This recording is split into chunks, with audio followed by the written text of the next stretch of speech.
Ethical Perspectives on the News is produced by the Interreligious Council of Linn County, which is solely responsible for its content. The views and opinions expressed on this program do not necessarily reflect those of the staff and management of KCRG TV9.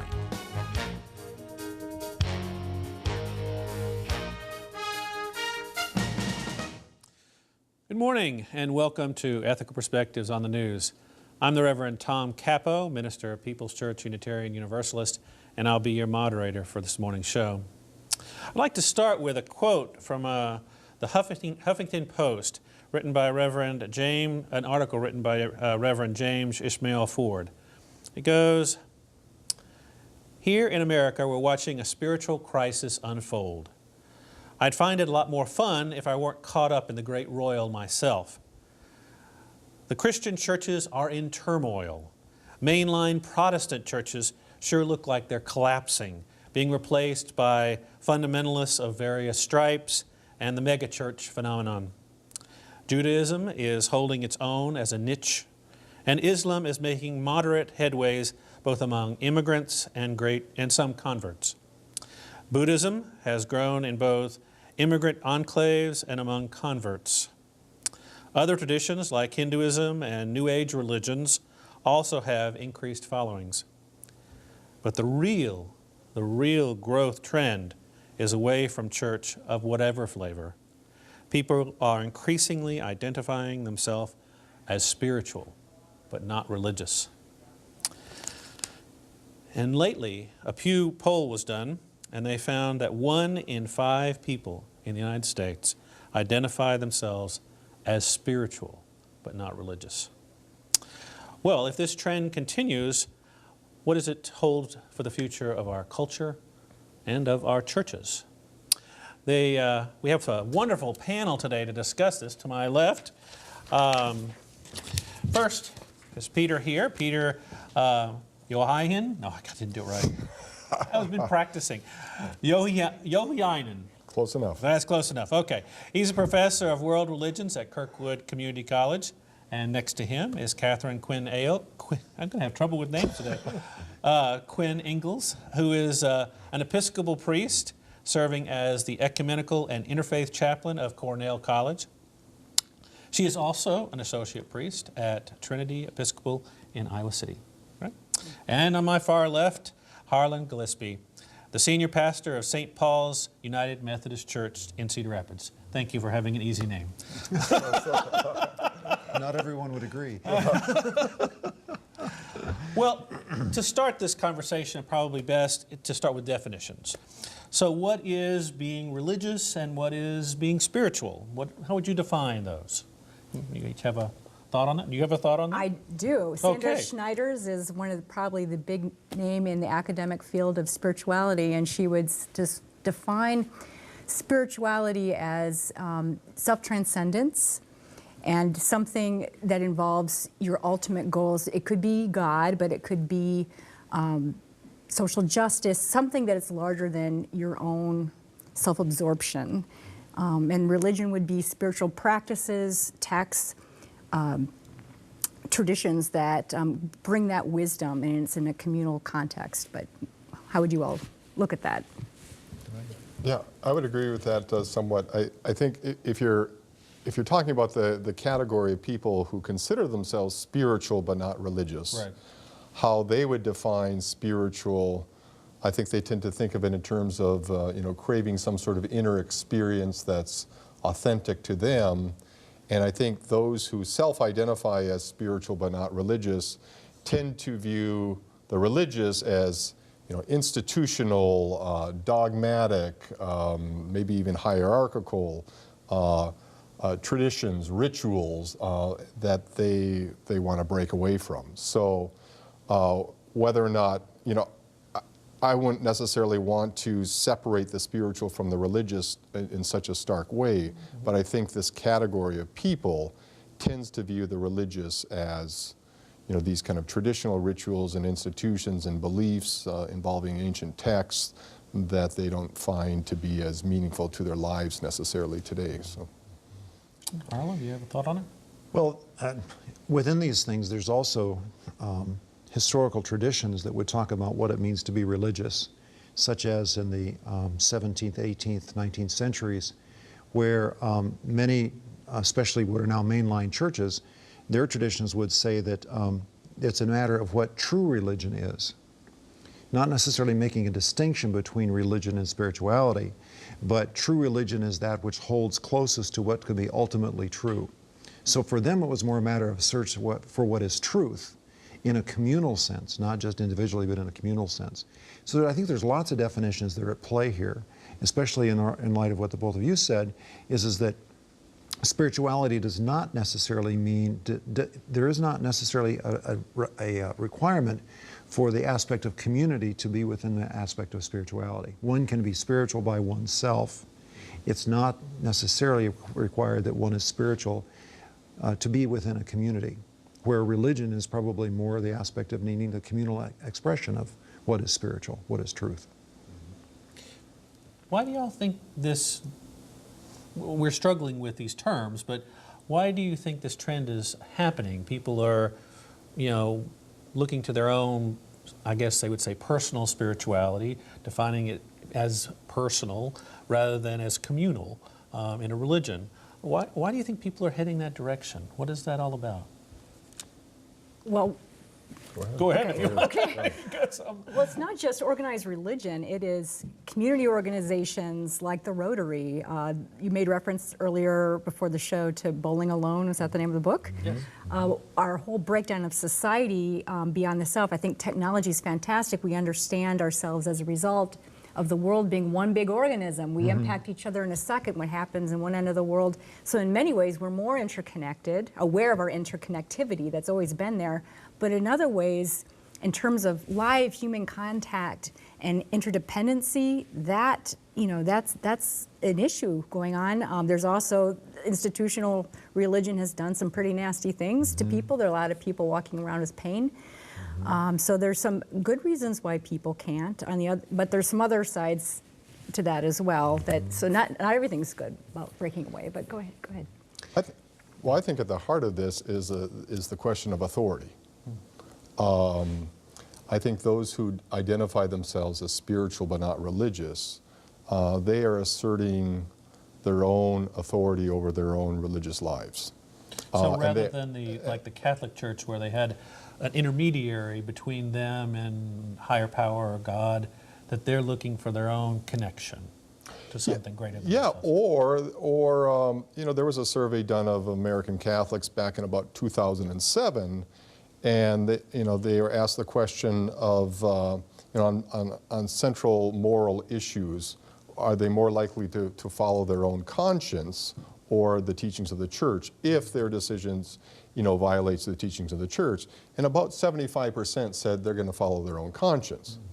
That's just one example of a larger issue where I think there's this crisis of authority. So people are asserting their own authority over their own spiritual lives, and they're questioning the authorities that religious institutions have over them, ministers have over them, ancient texts have over them. So I think at the heart of it is a craving for individual personal experience, but also there's a larger issue about authority. What is the locus of your authority?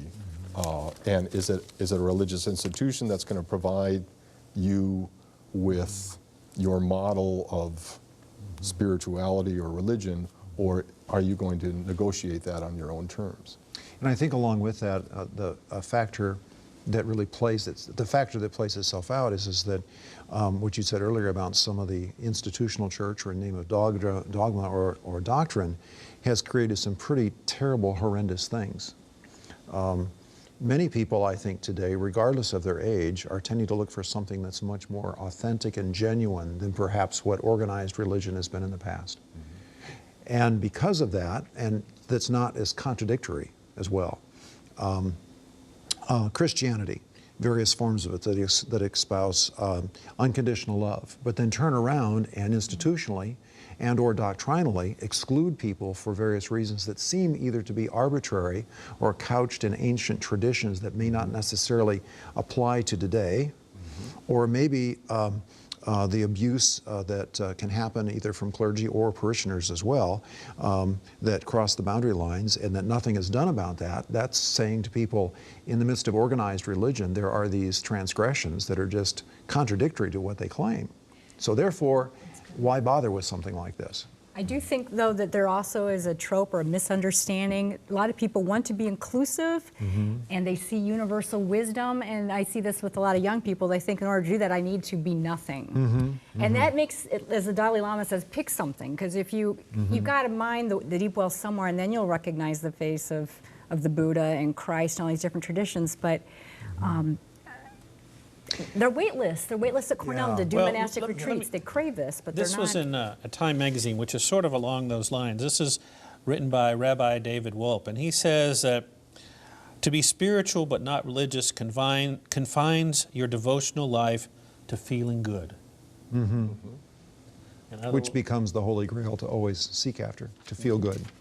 You know, along with that, when you were mentioning this about the Dalai Lama's comments, lately I've been intrigued with the term of color blindness in our culture, which, and this is a gross generalization so it doesn't match everything, but whether it be conservatism or liberalism, both tend to try to strive for color blindness as if that doesn't matter, which means therefore it eliminates the various distinctions, the various richness, the great richness of all the different human construct called races, because that is a human construct, but it eliminates all of that richness of the expression of the human spirit, at least from a humanist point of view.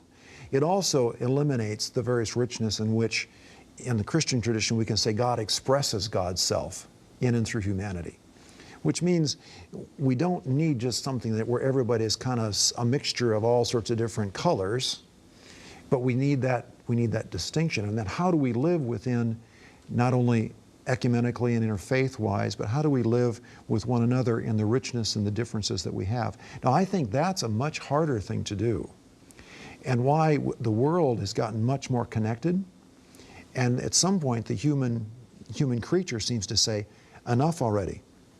I need to be disconnected for some extent from my own sense of sanity. So while the connection through the internet and everything else to the world is that much greater and more immediate, somewhere along the line, there has to be a disconnect from everything else. And I think part of this trend is the disconnect from the organized part of religion, communal religion, and I'm going to have my own space, I'm going to have my own autonomy over this, because I don't have much autonomy in the rest of the world anymore. I'm going to choose it in this particular place of my life. But what Catherine was saying too is that there is if you don't have that physical contact, there's something inherently missing. At least, you know, like my sons, for instance, they are very into the internet and all that, you know, texting each other, but they only do it with people they have had physical relationships with, not people that they've never met before. But there are many people out there who only are connected with people they've never had any contact with before. It's not. And I wonder how genuine that kind of relationship on an emotional or spiritual level is. I counsel my parishioners that if they're really into social media like that, make sure you say or write nothing on there that you wouldn't say in church. And when we monitor what's going on in terms of members of the church that are into social media, it's amazing the things that they will write or say on social media that they really would never say anyplace else.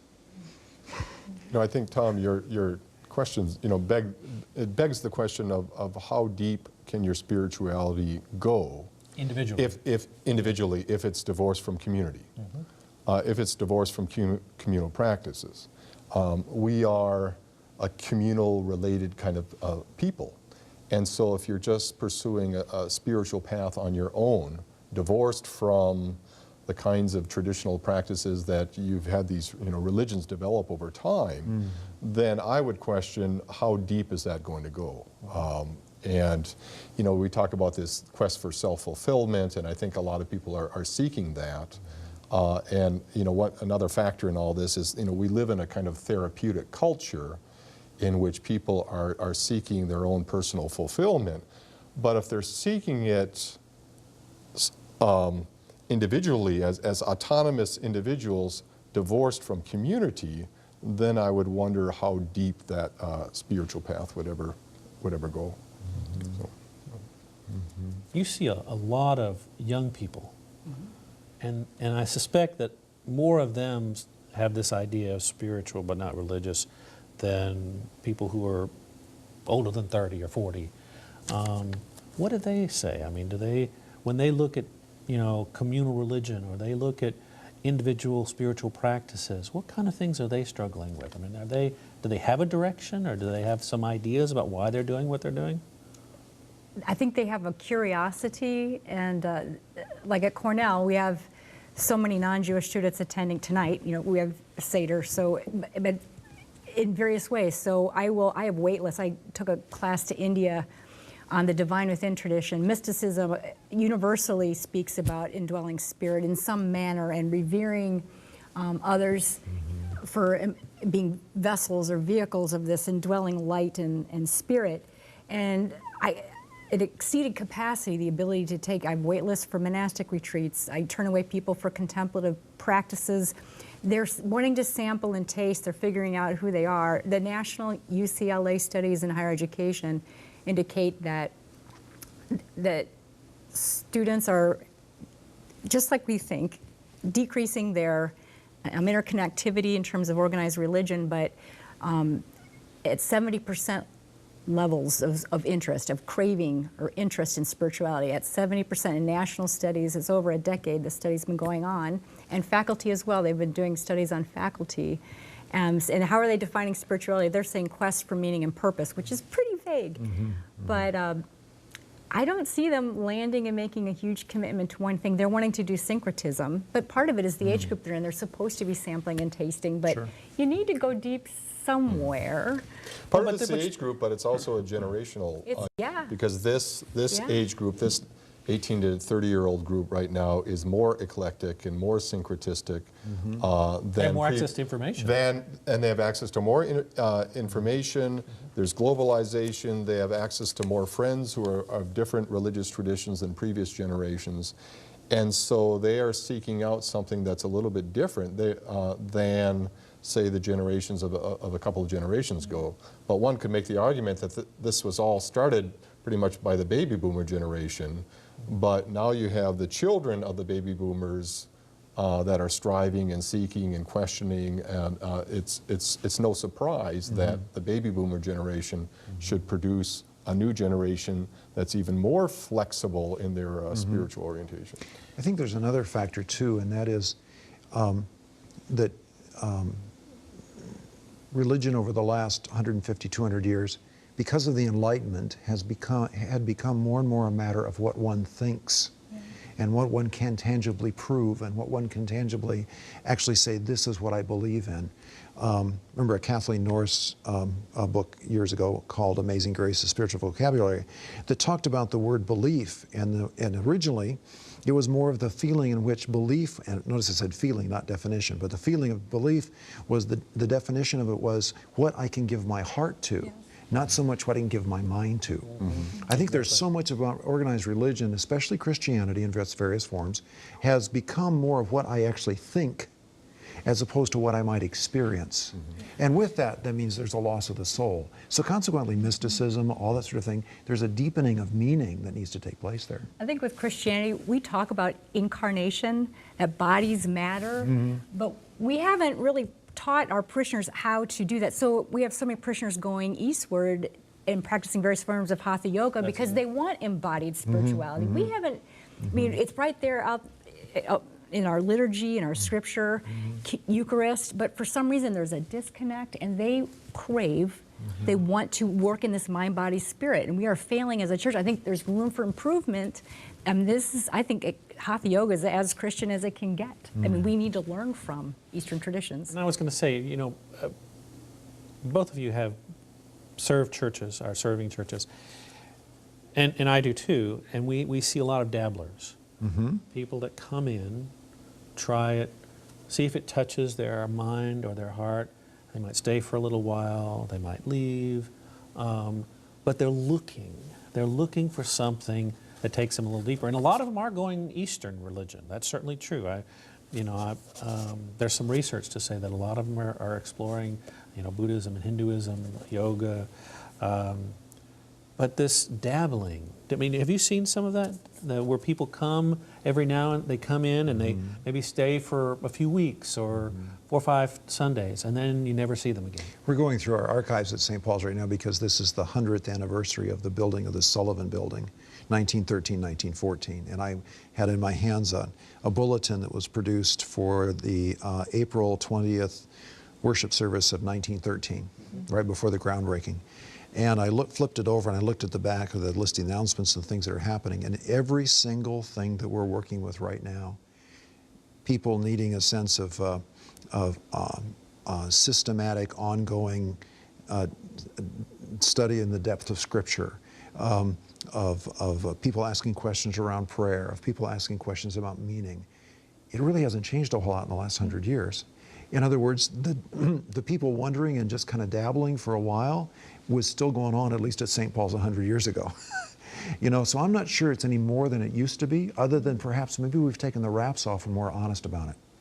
There are more people, especially at every, I think, that are saying things, you know what, I'm really not so sure about all this stuff, but I'm willing to keep listening and keep learning and growing. I remember a parishioner of mine in Iowa City years ago used to say to me, I'm not so sure about whether Jesus Christ was the Son of God or was born by a virgin birth, but I know that's the way I want to live. Does that mean I'm not going to heaven? I said, I'm not the one to decide that. But I would agree with you too. I mean, I have my own wonderings and doubts about those hard and fast doctrines, so to speak. Does that mean that he was still dabbling at the age of 70? I know he's a pretty deep thinker. But whether or not it was outwardly expressed in an organized fashion or another, now that's another matter. Well, and for instance, in our religion, Unitarian Universalism, we've been known to be very heady, but we've been moving in a direction of feelings and mysticism and, you know, allowing people to have more smells and bells, I guess you could say. You know, they're looking for that ritual to take them deeper and senses. And so some of the, you know, like the larger megachurches, they're appealing to people's senses. They're having bands and they're having, you know, these prayer services that are very intimate. So people are looking for something. But they're craving experience. Witness the growth of Pentecostalism worldwide, right? So about a quarter of the world's Christians are Pentecostals. And so whether you're craving some sort of Pentecostal experience or craving some integration of Hindu thought with your own Christian belief, and right, I think people are craving experience, right? And so, you know, Harlan, you mentioned the Enlightenment. Well, you know, scholars talk about a postmodern world in which now what matters is what one experiences, right? That becomes the locus of your authority. And so people are willing to set aside past traditions as they crave something that's more meaningful to themselves. But it's also the case, as you kind of pointed out, that if you identify yourself as spiritual but not religious, it doesn't mean that you're not attending church. Some of those people are in the pews. Many of them are in the pews, and you know, they may not accept everything that the minister says. They are negotiating their own path on their own terms, even while remaining committed to a community. So these spiritual but not religious people that are out there, and there are a lot of them, where are they, how are they getting these growth experiences? You know, we talk about the mysticism and the yoga, and are they doing it on their own? Are they doing it, are they finding small groups to do them in? Are they, what, you know, they're not committing to large organizations. I see some of that happening with the explosion of, well, even just being able to get books electronically now. That people will download and they'll read a number of authors that they found that speak something to me, say like Parker Palmer or someone like that. And then they'll take that with them, they'll be sitting at a coffee shop and somebody will notice what they're reading, and then as conversation strikes up. It tends to be much more interactive in that regard than than saying, I'm going to go form a small group and we're going to meet every week to do this sort of thing. It may just happen organically out of meeting at a coffee house or at some place or at a bar, where this conversation kind of comes, which has made me think about more and more about how most of, maybe part of my job needs to be back again of actually frequenting bars and coffee shops, and being ready to engage in the conversation and listen a lot about what's going on there. And I think there's good value in that, because I don't really think that the whole thing about, I mean, I struggle with this too in terms of how, in some regards, how archaic our denominational structures become. I mean, there's a lot of that just needs to fall away. And yet we've invested so much time, energy, and financial resources in that denominational structure, it's hard for us to say, well, perhaps we've wasted the money there, or we've wasted our time or our effort. And so what does that mean for the future? What does it mean, in my case, to be a United Methodist Christian with our Wesleyan heritage without some of the superstructure that we thought was necessary 25, 30, 150 years ago? And I think a lot of denominations are struggling with that right now. Whether they really name it or not, I think we're struggling with that question. I think you can certainly see it in Europe, and that trend is occurring here as well. Fewer and fewer people are going to church. A lot of those churches are empty across Europe. But they still crave, people call me Father Kathy on campus, which is really funny, but I'd say at least 50 to 60% of people who come to Father Kathy claim to be atheist or agnostic. They still want the icon, the symbol, the comfort. And I'll even have a professor say, who's just lost a loved one, you know, I don't believe in God. And then the next sentence she'll say, and she won't even realize it, why would God allow this to happen? I mean, and it's not, I love reason, and I think a lot of people think that you can't have a brain if you're a Christian. There's some horrible stereotypes of Christianity that are by supposedly open-minded people who are liberals. You know, I mean, I'm a liberal, but I have fellow liberals who think they're so open-minded they condemn my tradition. But I think we need to balance, as you said, there's the Enlightenment, there's the gift of reason, but originally it was meant to be layers of meaning, a poetic, a psychological, spiritual, not a literal. You know, there's a literal translation is not helpful either. There needs to be this richness like a poem, and people are trying to put back together what history has kind of tried to compartmentalize, I think. I don't know. Well, you know, what I've always thought and heard is, if you look at all the religious texts across all religions, these things were written by people of faith, for people of faith, to go a little deeper into themselves and to connect more deeply with each other. Again, the literal is not part of that. It is the mythopoetic, you know, it's the feelings, the emotions. This is a topic we could talk on for some time. But unfortunately, for this morning, we're about running out of time. So I do appreciate you all bringing your expertise and your feelings to today's discussion. And I want to thank all of you for joining us today on Ethical Perspectives in the News. Take care, everyone.